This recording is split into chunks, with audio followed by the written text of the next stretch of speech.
10 साल से मशहूर horror series American horror story का नया सीजन आ गया है। एक साधारण खिलौना पीस कर, तराश कर, रंग कर और जोड़कर सबकी पसंदीदा बारबी गुड़िया बन सकता है। लेकिन इस वर्कशॉप में बनी गुड़ियों का सामान आम प्लास्टिक नहीं बल्कि जिंदा इंसान है। खूबसूरत चेहरे वाली शियाओ मेई एक बूढ़े आदमी की कंपनी में सेक्रेटरी के इंटरव्यू के लिए आती है और खत्म होते ही बगल के असिस्टेंट ने उसे बिजली का झटका देकर बेहोश कर दिया।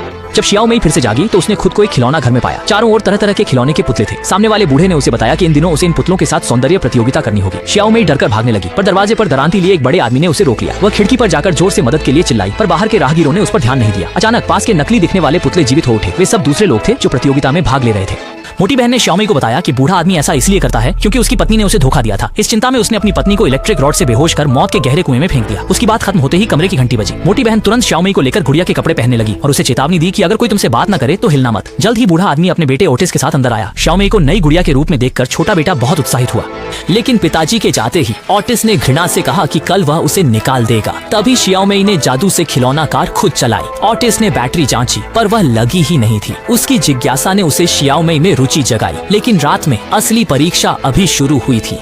अलार्म बजते ही बूढ़े ने मेजपोश हटाया। उन्हें 1 मिनट में बर्तन सजाने थे। जो सबसे खराब सजाएगा वह बाहर हो जाएगा। सब हड़बड़ी में बर्तन सजाने लगे, लेकिन आखिरी पल में शियाओ मेई ने गलती से कप गिरा दिया। शियाओ मेई को लगा कि वह बाहर हो जाएगी, पर बगल वाली दुल्हन ने उससे भी बदतर सजाया था। बूढ़े ने उसे डांटा और अपने आदमियों को दुल्हन को वहीं सजा देने का आदेश दिया।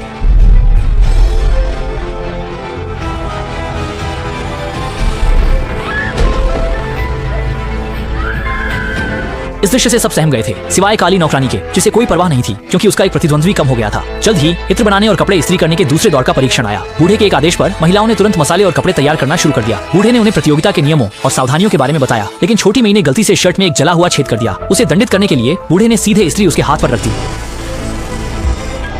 लेकिन बूढ़े ने उसे सीधे नहीं निकाला बल्कि बगल वाली लड़की में कमियां निकालकर उसे बाहर कर दिया। कल अंतिम निर्णायक मुकाबला होने वाला है, पर शियाओ मेई यहाँ बैठकर मौत का इंतजार नहीं करना चाहती थी। उसने मोटी बहन से भागने की योजना बनाई। इसी बीच नौकरानी को शियाओ मेई से ईर्ष्या हुई और उसने उसे मारने का मन बना लिया, क्योंकि उसे लगा कि शियाओ मेई ने बूढ़े आदमी के बेटे को जानबूझकर खुश किया था। इसलिए वह प्रतियोगिता में बच गई। नौकरानी ने एक लकड़ी की छड़ी से एक नुकीला पेंच निकाला और शियाओ मेई के कमरे में घुसकर वार किया, पर सामने सिर्फ एक नकली गुड़िया थी। पर शियाओ मेई ने इन बातों की परवाह न की, बल्कि शांति से उसे अपनी भागने की योजना बताई। जल्द ही तीसरा परीक्षण आया। उन्होंने पुतलों से अपने कपड़े बदले और शियाओ मेई ने जादू से दरवाजा खोला। वे बूढ़े की नजर बचाकर चुपचाप बाहर निकल गए, पर बाहर पहुंचते ही उनमें मतभेद हो गया। शियाओ मेई ओटिस को भी साथ ले जाना चाहती थी और वापस जाने पर अड़ी थी, पर बाकी दो बस उस जगह से निकलना चाहते थे। शियाओ मेई उनसे अलग हुई, पर बूढ़े के सहायक ने उन्हें पकड़ लिया। वहीं शियाओ मेई ने ओटिस को ढूंढते ही उसे ले जाना चाहा, पर ओटिस ने इलेक्ट्रिक डंडे से उसे बेहोश कर दिया। जब शियाओ मेई दोबारा जागी तो खुद को सिंचाई मॉडल के मंच पर लेटा पाया। दरअसल बूढ़े ने उनके कमरे के गुड़ियों में लिसनर लगाए थे और उनकी योजना पहले ही सुन ली थी। इसलिए बूढ़े ने इसे अंतिम परीक्षा बनाने का फैसला किया और अपने बेटे को बचाने के लिए वापस आई अकेली शियाओ मेई ही अंतिम विजेता बनेगी। और शियाओ मेई स्वाभाविक रूप से ओटिस की नई मां बन गई। ये ऐसी सनक थी जिसे विकृत लोग भी विकृत मानते थे। बूढ़े के एक आदेश पर सांचा धीरे धीरे नीचे आने लगा और शियाओ मेई एक असली गुड़िया मां बन गई। तभी दो काले लबादे वाली औरतें गुड़िया घर में घुस आईं। ये देख बूढ़े ने तुरंत सहायक को बंदूक लेकर भगाने को कहा, पर औरत ने हल्के से हाथ हिलाया और सहायक वहीं जम गया, हिल भी नहीं पाया। फिर उसने शियाओ मेई से गुड़िया भी खोली।